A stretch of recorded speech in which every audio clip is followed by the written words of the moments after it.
Аалзны торны нууц тайлагдлаа. Аалз нэгсэн торныхаа гадуур гоёмсгоор чимгэлдэг бөгөөд яагаад ингэдэг болохыг олон жилийн туршид хайсаар ирсэн байна.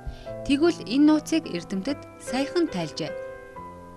Аалз нэгсэн тороо гоёмсгоор чимгэлдэг гэдэг нь шин зүйл биш. Харин яагаад ингэдэг гэдэг нь тодорхой бос байдаг. Тэгвэл саяхан хийсэн шин судалгаагаар аалз тороо эвдэрч сүйтгэс нь хамгаалахын тулд үүнийг хийдэг болохыг тодруулжээ. Мельбурний их сургуулийн судалгааны багийнхан аалз тороо гадны хүчин зүйлээс хамгаалахын тулд торгон хөндлөн хүрээсүүдээр бүтээдэг бөгөөд учирсан хохирол нь бага хэмжээтэй бол нэмэлт чимэглэл хийхээс огт төвшөөдгүй болохыг тогтоожээ. Судалгааг ахалсан профессор Марк Элгер аалзны хувьд тор сүйтгэгдэх нь маш үнэтэй тусдаг. Учир нь торыг дахин нэхэхэд тижээлийн олон тооны бодисууд шаардлагатай болдог байна. Тиймээс тэдэнд учирч болох хор хохирлын хэмжээг багасгахын тулд төрөлхийн арга бий болсон юм гэж тайлбарлажээ.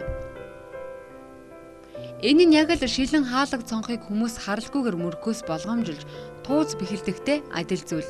Өөрөөр хэлбэл аалзны нэгсэн торгон хэрэгсүүд нь бусад амьтад самсаргүйгээр нэвтэрч орохоос сэргийлэгдсэн харагдах илүү сайтай байдаг хэмээн тайлбарлажээ.